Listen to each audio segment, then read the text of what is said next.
6월 13일 화요일 신약 로마서 9장 1절에서 18절 패하여 지지 않는 말씀이라는 제목을 가지고 본문을 좀 묵상해 보도록 하겠습니다. 한번 좀 따라해 보겠습니다. 패하여 지지 않는 말씀.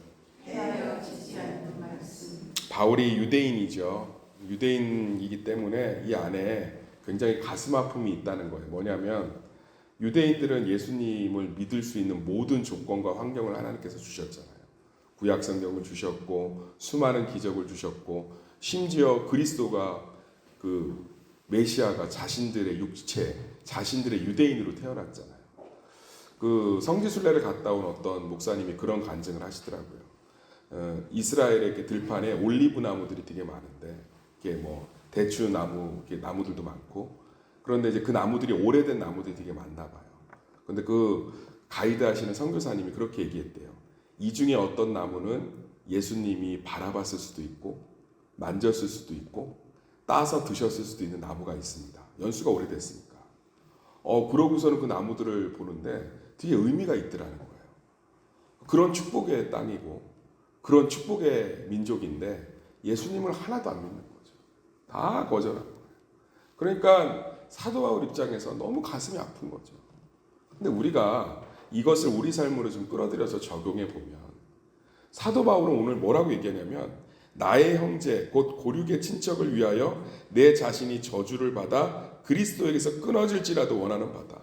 3절에 기록되어 있죠. 그러니까 이 복음이 얼마나 좋은데 가장 복음을 잘 믿어야 되고 들어야 될 너희들이 어떻게 이렇게 예수 그리스도를 외면할 수 있느냐라고 가슴 아파하잖아요. 이토록 복음이 좋은 거라는 걸 사도 바울이 절절하게 고백하고 있잖아요. 자기가 생명, 그리스도의 책에서 끊어질지라도 저는 아무리 고문당해도 지옥에 가도 좋으니까 내 생명을 이렇게 하긴 참 쉽지 않을 것 같아요. 지옥은 영원한 고통이니까. 근데 사도 바울은 오늘 1절, 2절에 보면 내가 이것을 성령 안에서 담대히 말한다고 하면서 진심으로 내 민족, 내 사랑하는 백성들이, 유대인들이 예수님을 믿기를 정말 원한다는 거죠. 근데 우리 한번 생각해 봅시다. 우리에게 복음이 이렇게 좋은가? 그러니까 지금 사도 바울이 이렇게 절박하게 민족을 사랑한 포인트를 좀 다르게 바라보면 이토록 좋은 거죠. 이토록. 그렇지 않나요? 이토록 좋은 거 아니에요.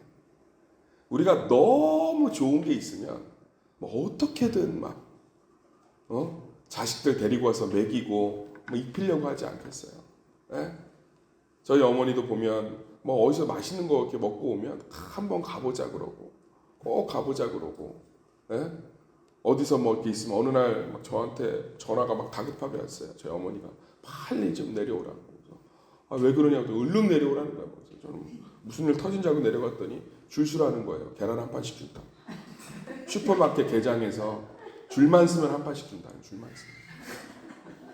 줄만 쓰면 한 판씩 준다. 얼마나 좋으셨겠어요. 계란 한 판을 줄만 쓰면 공짜로 주는데. 우리가 이렇다는 좋은 게 있으면 어떻게 해요? 어떻게든 나누려고 하고 우리 권사님들 가끔 얘기하는 거 보면 어디 집에 추어탕이 맛있고 가자 그러고 가서 먹어보면 너무 맛있어요. 그러니까 좋은 게 있으면 사람들은 자꾸 뭔가 복음이 우리에게 이렇게 좋냐는 거죠. 저는 우리 성도들이 복음을 깊이 알기를 소망합니다. 누군가가 이 정도로 좋아했으면 진짜 좋은 거예요. 아멘. 그래서 신앙생활에 조금 더 열심을 내보세요. 대체할 수 없을 정도로 좋은 게 복음이 좀 있습니다. 제가 이제 하반기에 아마 복음학교를 할 거예요.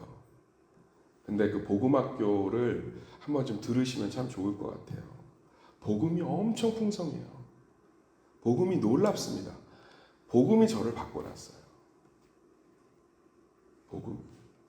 제가 몇 번 얘기하지만 청년사역을 엄청 열심히 했어요. 청년사역에 제 인생을 걸었습니다.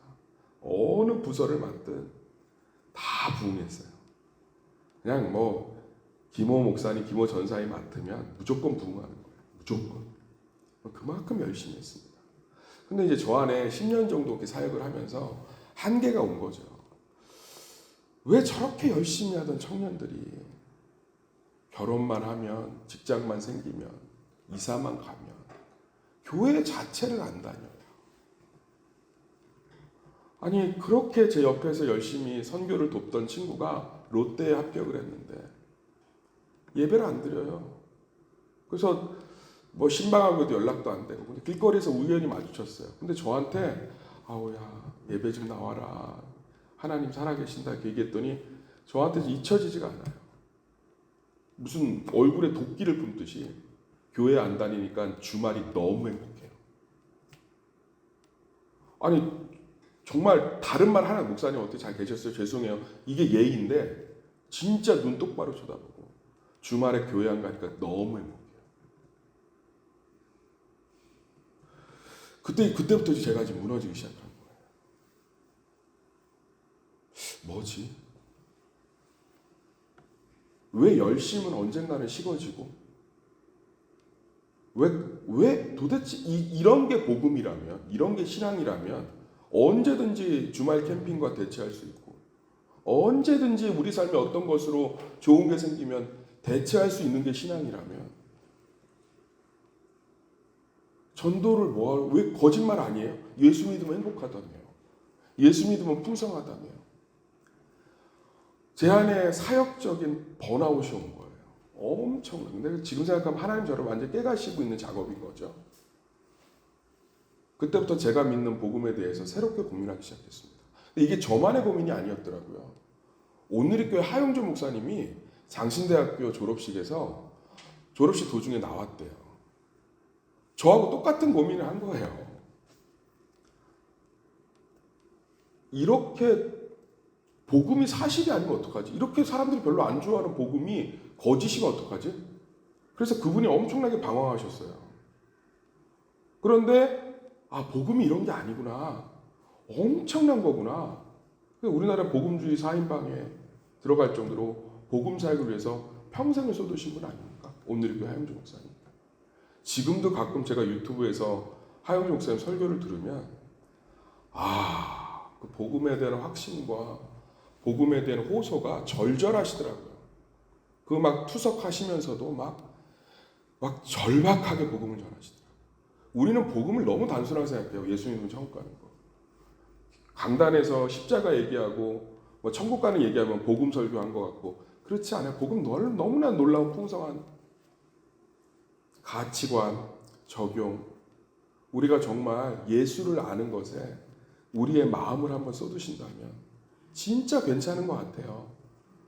내 생명을 버릴지라도 내 가족이 믿고 내 민족이 믿었으면 좋겠다고 할 정도로 좋은 거라면 예수님을 잡아 죽이려고 살인 면허를 받아서 다메섹까지 그들을 쫓아가던 사도 바울이 예수님을 찰나에 만나고 나서 완전히 변화된 것을 보면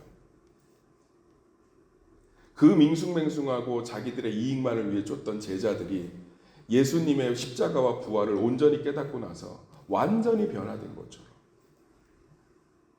복음을 위해서 얼마나 많은 사람들이 죽어가고 있습니까? 복음을 위해서 얼마나 많은 사람들이 헌신하고 희생했습니까? 그렇다면 그것은 엄청난 가치가 있는 거예요. 엄청나게 놀라운 은혜가 있는 거예요. 마포 삼렬 목사님이 쪽봉을 들고 전도할 때 투석쟁이였던 이기쁨 목사가 돌을 던져서 실망 눈을 한쪽을 터뜨려서 담배 말아 피우겠다고 그 쪽보고 훔쳐서 담배 말다가 그 복음의 내용을 듣고 완전히 변화되어서 한국 초대 기독교 총회장이 된 것처럼 우리 소록도의 그 안나와 그 수녀님들 소록도 거의 대부분 80% 이상이 기독교인입니다. 간증들 보면 어느 아버지가 저 그 간증 직접 들었어요. 아직 자녀가 문둥병이니까 소록도에 집어넣는데 돌아 나오는 게 너무 힘든 거예요. 그래서 그 자녀를 소록도에 내려놓고 나오다가 다시 배에서 내려갔고 그 자녀를 바다로 끌고 들어간 거예요. 같이 죽자. 그랬더니 그 자녀가 그러더래요. 아버지 살고 싶어요. 그래서 걔만 소록도에 내버려 놓고 와갖고 가보지도 않았대요. 왜? 너무너무 이제 상처니까. 근데 오랜 시간이 흘러서 갔는데 천사가 돼 있더래. 천사가. 너무 행복해하고 그 안에 예수가 있는 예수가. 이 정도의 복음이라면, 이 정도의 강력한 복음이라면 내 이름을 지옥에 넣어도 좋으니까 내 민족이 믿었으면 좋겠다 고백할 복음이라면 우리는 겉핥기도 못하고 있는 거죠. 다시 한번 신앙과 말씀에 에너지를 좀 쏟으셨으면 좋겠어요. 이 정도로 좋은 거라면. 제가 지금 계속 큐티학교, 알기 쉬운 기독교, 광야학교 계속 하는 게 그 복음의 가치관들을 다양한 모습으로, 복음의 풍성함들을, 이 복음이 얼마나 좋은지. 그런데 더 놀라운 것을 오늘 로마서 9장이 약속하고 있습니다. 근데 유대인들이 결국 안 믿잖아요. 근데 사도 바울 안에 이것이 굉장히 번민이 되었지만 성령께서 답을 주신 거예요. 새로운 이스라엘인 우리들, 이방인들을 세우셔서 하나님의 약속을 이루어가고 계시잖아요. 결국 우리 삶은 하나님께서 사랑하시기 때문에 이 복음의 능력과 가치, 이 복음의 역사를 우리 가운데 일으키실 줄 믿습니다. 그러니까 신앙생활은 두 가지라고 그랬잖아요. 끌려오거나 동행하거나.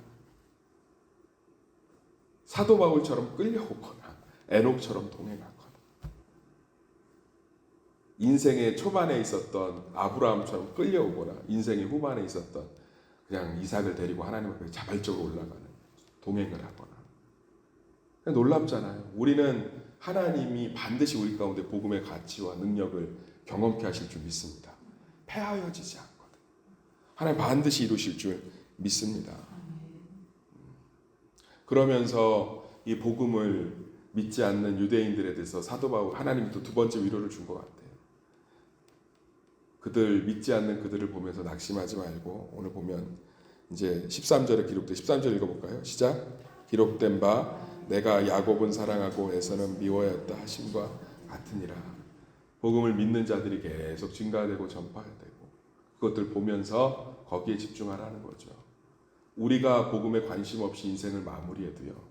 하나님의 계획은 복음의 풍성함들을 계속 부어주시는 세대가 일어날 줄 믿습니다. 그 선한 욕심은 있었으면 좋겠어요. 그 세대가, 그 대상이 나였으면 좋겠다.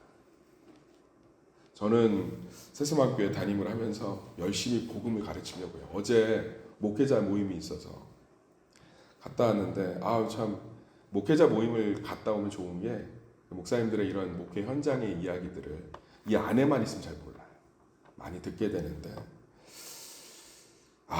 이 호주에서 목회하시다가 이제 한국으로 들어오셨어요. 그래서 호주에서 목회하시다가 왜 한국으로 들어왔어요? 이렇게 물으니까 그 목사님이 기가 막힌 얘기를 하시더라고요. 호주에 담임이 돼서 갔는데 거기에 식당을 꽉 잡고 있는 권사님이 있었나 봐요. 근데 그 교회는 국수 외에는 하면 안 된대요. 근데 사모가 교회 창립일이라고 불고기를 좀 했나 봐요. 그래서 쫓겨났대요. 난리가 났대요. 어떻게 불고기를 할 수 있냐? 내가 반대하지 않았냐? 그리고서는 교회가 이러다가 두동강이가 날 것 같아서 불고기 해서 죄송합니다. 근데 이렇게 목회하고 싶지가 않더래. 더 이상 목회하고 싶지가 않아서 아내하고 그날 밤에 펑펑 울고 마무리하고 한국 와서 기도 중이라고 하시더라고요. 저도 막 울컥울컥 하더라고요. 제가 볼 땐 한국교회 복음이 필요한 줄 믿습니다. 제가 올라오면서 다짐했어요. 우리 교회는 그렇지 않죠. 뭘 주든 잘 드시더라고요. 국 하나에 밥 하나 줘도 막 신나시고 막. 내가 이렇게 좀 자랑하고 싶었는데 그러면 목사님 너무 실망하실 것 같아서 저도 힘듭니다. 그러지 말았는데 제가 다짐했어요. 일꾼 만들지 말고 복음의 사명자들 만들어야겠다. 교회가 좀 제대로 못 먹고 낡아지고 괜찮다. 우리 성도들이 복음에 사로잡힌 사람들 만들어야겠다. 제가 그 권사님의 얘기도 들어봐야겠지만 제가 볼 때는 하나님이 가장 가슴 아프셨을 것 같아요. 참 가슴 많이 아프셨을 것 같아요. 그래서 제가 다짐했어요. 우리 성도들에게 내가 정말 사도 바울처럼 내 뼈가 으스러져도 죽기까지 복음 전해야 된다. 복음 가르치고.